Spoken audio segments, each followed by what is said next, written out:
केवळ यशस्वी होणार नाही तर एक दीपस्तंभ म्हणून आपण मार्गदर्शन सुद्धा करू शकतो. स्वयं विधाता हो हे मानव अंतर में विश्वास जगाव. एकदा तुमचा जर विश्वास जागृत झाला तर जगातली अशक्य अशी गोष्ट कोणतीही नाही असं त्यांनी स्वतःच्या स्व उदाहरणावरून स्व अनुभवावरून सांगितलंय. धन्यवाद. कसं प्राचार्य सरांना कमिटीला जायचं होतं, मला खूप बोलायची इच्छा होती पण आता बोलणार नाही. सरांना मी अध्यक्ष समारोप करायची विनंती करतो, त्यानंतर आभार प्रदर्शन.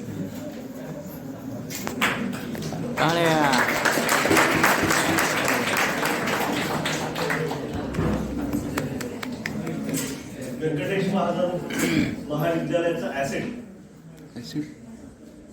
PSI युवराज शिंदे, मंचावर उपस्थित या महाविद्यालयाचे विद्यार्थी सलगरजी, गोरे सर, वायकर सर, आपण सर्व. युवराजने सांगितलं त्याच्या आयुष्यातला टर्निंग पॉइंट 24 नोव्हेंबर होता. मी म्हणतो आज 18 फेब्रुवारी आहे. आपल्यापैकी अनेकांच्या आयुष्यातला हा टर्निंग पॉइंट ठरावा. कारण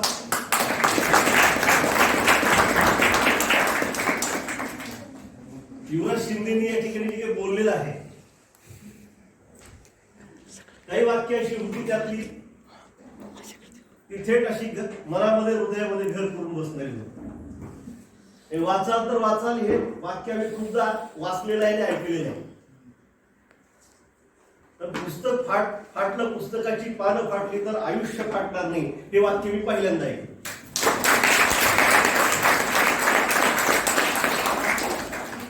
म्हणजे हे महाविद्यालय संस्थाचालकांनी ज्या उद्देशाने चालू केलं, माननीय पाटील साहेब नेहमीसाठी हा विषय मांडत असतात की आपल्या भागातला हा ग्रामीण भागात येणारा विद्यार्थी आहे, भिन्न भिन्न आर्थिक, सामाजिक, सांस्कृतिक स्तरांमधला विद्यार्थी आहे, मुले आहेत. यांच्या मनामध्ये, यांच्या डोळ्यामध्ये स्वप्न पेरणं आणि ती प्रत्यक्षात आणण्यासाठी म्हणून काही कृती करणं, यासाठी ही इन्स्टिट्यूट आहे, यासाठी ही संस्था आहे. मी फार काही तात्विक वैचारिक मांडणी करणार नाही, कारण ज्यांनी बोलणं अपेक्षित होतं आणि जे बोलणं अपेक्षित होतं ते या ठिकाणी झालेलं आहे. आणि मग युवराजसाठी जोरदार टाळ्या पडायचं.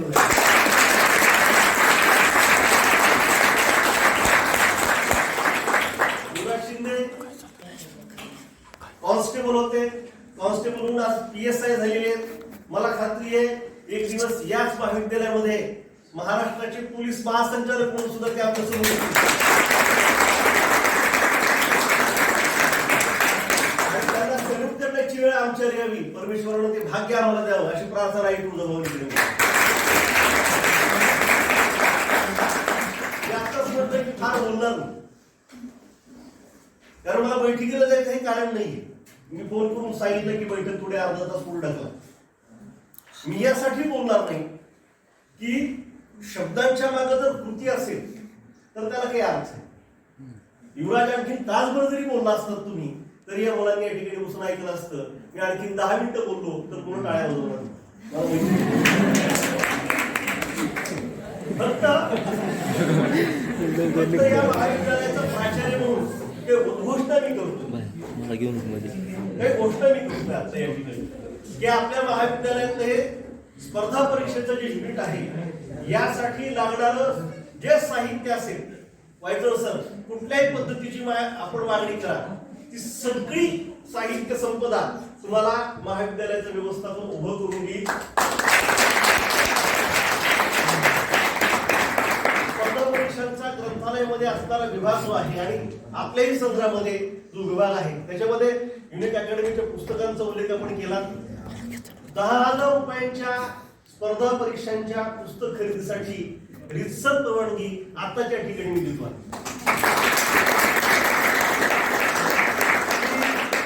युवराज शिंदे असतील किंवा आणखीन या क्षेत्रातले मान्यवर असतील त्यांच्याशी चर्चा करू.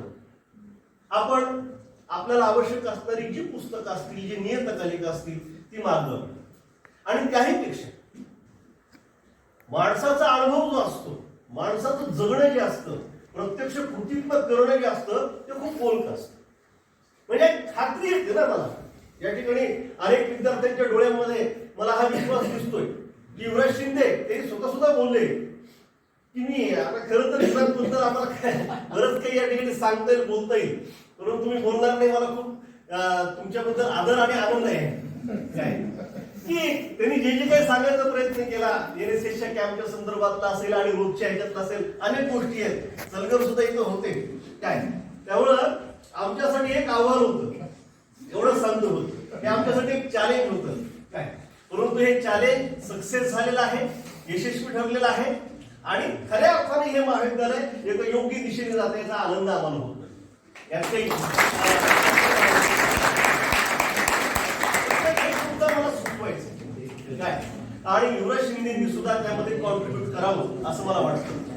विशेषतः कला आणि वाणिज्य शाखेची, विशेषतः कला शाखेचे जे विषय आहेत हे स्पर्धा परीक्षांसाठी खूप महत्वाचे असतात.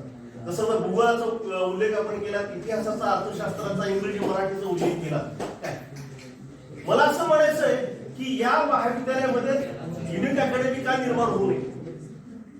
जी अडचण तुम्हाला आली, तुम्हाला बाहेर जावं लागलं, 20-20 वर्षे शिकवणारा माझ्यासारखा मराठीचा शिक्षक आहे, अर्थशास्त्राचा शिक्षक आहे, समाजशास्त्र हिंदीचा इंग्रजी शिक्षक आहे, बाहेर कुठल्याही शिक्षकापेक्षा अधिक अनुभव आणि अधिक अभ्यास इथल्या शिक्षकांचा. फक्त अडचण काय येते, अडचण ही येते की विद्यापीठाने सिलेबस तयार करून दिलेला असतो आणि तो सिलेबस शिक्षकांना शिकवावा लागतो आणि बऱ्याच वेळा तो सिलेबस आणि स्पर्धा परीक्षांचा सिलेबस यांच्यामध्ये किती कॉन्ट्रोवर्सी असते किंवा तो पूरक तरी नसतो. त्यामुळे मला असं वाटतं, माझं अनेक दिवसापासूनच म्हणणं आहे आणि इथं बसलेले माझे सहकारी त्याच्याशी सहमतही होती. अनेक बैठकांमध्ये सर आपण चर्चा केली आहे की आपला रुटीन अभ्यासक्रम हा एक वेगळा विषय आहे. आजच्या या विद्यार्थ्यांसमोर स्पर्धेचं युग मोठं आहे, स्पर्धेचं आव्हान मोठं आहे, त्यामुळं आपण आपला रुटीन अभ्यासक्रम बाजूला ठेवून स्पर्धा परीक्षांचा अभ्यास विद्यार्थ्यांना शिकवला पाहिजे आणि त्या दृष्टीने स्वतः अगोदर अपडेट झालं पाहिजे. म्हणजे मला मराठीचे शिक्षक म्हणून काय मराठी व्याकरणातलं आणि मराठी साहित्यातलं एमपीएससी युपीएससी आहे हे मला माहित असलं पाहिजे. आज युपीएससी एमपीएससी मराठीमध्ये देऊन यशो शिखरावर गेलेले अधिक अधिकारी आहेत. भाषेचा न्यूनगंड आहे असंही काही नाही. तुम्ही तुमच्या कधीतरी नंतरच्या मनोगतामध्ये किंवा संपर्कामध्ये हा विषय क्लिअर करा की बाबा भाषेची अडचण असते, इंग्रजीची अडचण असते आणि त्यामुळे मागं सरकारवर असं काहीही आता राहिलेलं नाहीये. त्यामुळं हाही विषय आपण करावा. इथून पुढच्या काही वर्षांच्या वाटचालीमध्ये, काही दिवसांच्या वाटचालीमध्ये आपल्या महाविद्यालयामध्ये अगदी युनिक अकॅडमीला समकक्ष असं उत्तम स्पर्धा परीक्षा मार्गदर्शन केंद्र आपल्याला घडवायचंय. आणि वाईकर सरांसारखे बोलण्यापेक्षा करण्यावर त्यांचा अधिक भर असतो अशी माणसं तिथं पाय रोवून उभारलेली आहेत. मला खात्री आहे ते काम 200% सक्सेस होणार. दुसरी गोष्ट अशी, या ठिकाणी वर्गात बसलेले विद्यार्थी बऱ्यापैकी प्रथम वर्षाचे फर्स्ट इयरचे विद्यार्थी आहेत. सेकंड इयर थर्ड इयरचे फार कमी विद्यार्थी वर्गामध्ये असतात. फर्स्ट इयरचे जास्त विद्यार्थी आहेत. ही बिगिनिंग आहे, ही सुरुवात आहे, हा प्रारंभ आहे. आणि म्हणून 3 वर्षामध्ये युवराज जर कॉन्स्टेबलची पीएसआय होत असतील आणि एमपीएससीचं गड सर करत असतील तर तुम्ही पहिल्या ट्राय मध्येच मोठ्या पदावर, मोठ्या मुद्द्यावर जाऊ शकता. आणि मग आतापासून, या दिवसापासून आपण हे नियोजन करावं, एक विजन नक्की करावं, एक गोल आपला ठरवावा, त्या दृष्टीने पुढे जावं आणि मोकळेपणा. बऱ्याच असं होतं की कदाचित त्याच वेळेला युवराज आमच्या संपर्कामध्ये आले असते तर मराठीसाठी तुम्हाला बाहेर जायची गरज पडली नसती. मराठीसाठी मी इथं होतो, तुम्ही या इथे. इंग्रजीला, मराठीला, हिंदीला, इतिहासाला, सायन्स मधल्या विषयाला, आता कॉमर्स होतं. एकाजवळ एक शिक्षक या ठिकाणी आहेत. तुमचे कुठलेही प्रश्न, कुठल्याही समस्या अगदी हक्काने मांडायचे. प्राचार्यांच्या कक्षामध्ये सुद्धा थेट तुम्हाला यायला काहीही अडचण आहे, अडचण नाहीये या ठिकाणी जाहीर सांगतोय. आणि म्हणून ही बिगिनिंग आहे, हा प्रारंभ आहे आपल्या शैक्षणिक जीवनाचा. हे 3 वर्ष तुमच्या आयुष्यातले सोन्यासारखे दिवस आहेत, ते अजिबात वाया न घालवता प्रत्येक दिवस जर आपण सार्थकी लावला तर आज एक युवराज शिंदे या ठिकाणी आहेत. असे अनेक युवराज शिंदे इथून उभे राहून उद्याच्या समर्थ भारताचं नेतृत्व करतील. आपल्या देशाचे माननीय पंतप्रधान नरेंद्रजी मोदी वारंवार सांगत असतात आणि कालच्याही राज्यसभेमधल्या भाषणामध्ये त्यांनी हे सांगितलं की आपल्या देशाची ताकद या देशाची युवा शक्ती आहे. आणि म्हणून ही युवा शक्ती या ठिकाणी बसलेली आहे आणि ही थोडीशी पुढे गेलेली अभ्यासू असणारी किंवा प्रौढ असणारी मंडळी आहेत. त्यांचा जर नीट समन्वय झाला तर उद्याच्या समृद्ध आणि संपन्न भारताला सुद्धा एक नवा आकार आपण देऊ शकतो. ही एक मोठी गोष्ट झाली, पण किमान आपल्या स्वतःच्या जीवनाला तरी आपण त्यातनं घडवू शकतो एवढं मात्र नक्की आहे. पुन्हा एकदा या सगळ्या उपक्रमाला मी हार्दिक शुभेच्छा देतो.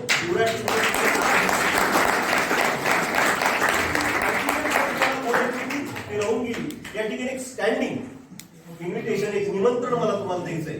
आमच्या महाविद्यालयाचा जो माजी विद्यार्थी संघ आहे, या माजी विद्यार्थी संघामध्ये सन्माननीय सदस्य म्हणून तुम्ही यावं असं जाहीर निमंत्रण तुम्हाला मी देतो.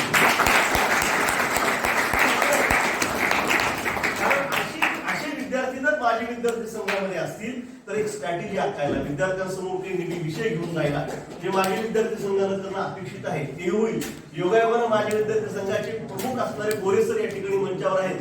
तर गोरे सरांना मी विनंती करेन की आपण जी एक नावावली तयार केलेली आहे त्यामध्ये युवराजजींचंही नाव आपण सन्मानाने अर्थात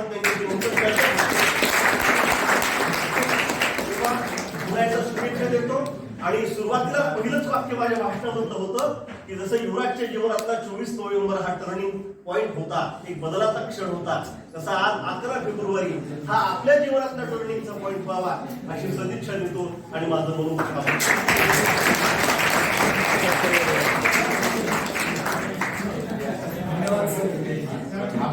आपल्या अत्यंत ओजस्वी वाणीमध्ये आमच्या सर्वांचा उत्साह वाढवलेला आहे. मी फक्त एवढंच म्हणू शकतो, आजचा हा दिवस ऐतिहासिक दिवस झाला पाहिजे सरांनी म्हटल्याप्रमाणे. पण लक्षात ठेवा, इतिहास के पन्नों पर सच की है परछाइयां, शब्दों में बंधना सकी आज की सच्चाईयां. आता ही आजची सच्चाई शब्दामध्ये आबद्ध भविष्य काळ करावा अशी मी ईश्वराला आणि तुम्हा सर्वांना प्रार्थना करतोय. आणि आजच्या कार्यक्रमाचं आभार प्रदर्शन, कृतज्ञता ज्ञापन करण्यासाठी मी माजी विद्यार्थी संघाचे अध्यक्ष प्रमुख प्राध्यापक अशोकराम सुंदरराव गोरे यांना आमंत्रित करतो. त्यांना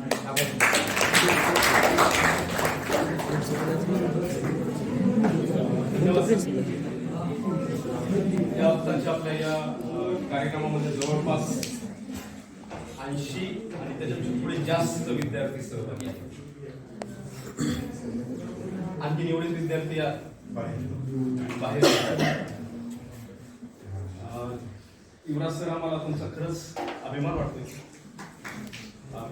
आपण या महाविद्यालयाचे माजी विद्यार्थी आहात म्हणून तर आहे, पोलीस अधिकारी PSI आहात म्हणूनही आहात, आणि एक चांगले व्याख्याते आहात म्हणूनही हा अभिमान आहे. अन्यथा जमावाला पांगवण्याची तुमची ड्युटी आहे. जे तुम्ही हातामध्ये ते गाठी घेतली की बरोबर जमाव पांगतो, पण तुम्ही एक तासभर जवळपास या जमावाला खिळवून ठेवलं.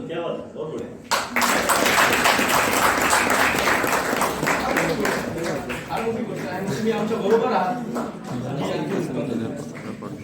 तर MPSC UPSC किंवा स्पर्धा परीक्षांचे की एस्पेक्ट्स जे खरोखरच तुम्हाला कधी कुणाकडून कळाले नसते ते तुम्हाला युवराज सरांनी सांगितले. म्हणजे कशा पद्धतीने तयारी करायची आणि कशा पद्धतीने जायचं. खरं तर जवळपास म्हणजे या क्लासमध्ये असलेले जवळपास सगळेच जण फर्स्ट इयरला, आणि चौधरी सरांनी जसं सांगितलं, आपल्या प्राचार्यांनी जसं सांगितलं की 3 वर्ष तुमच्या हातामध्ये आहे.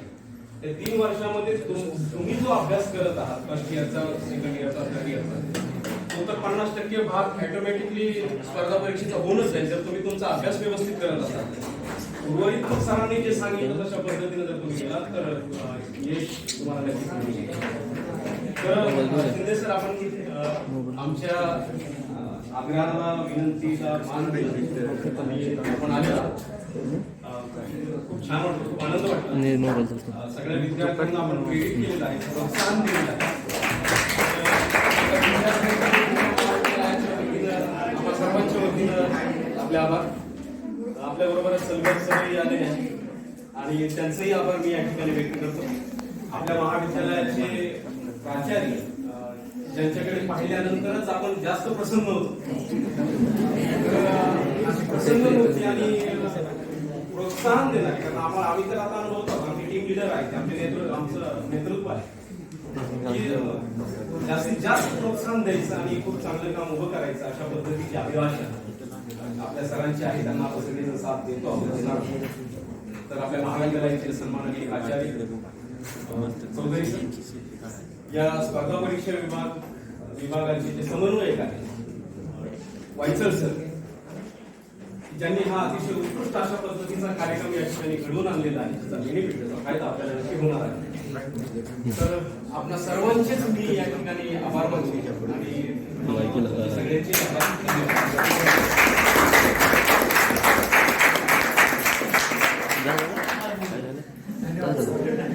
आपल्या प्रत्येकाप्रमाणे आपल्या महाविद्यालयाप्रमाणे प्रत्येक कार्यक्रमाचा समारोप हा सामूहिक पसरलेला नव्हता. सर्वांनी आपल्या ठिकाणी हात जोडून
संविधान भाग याच्यावरचा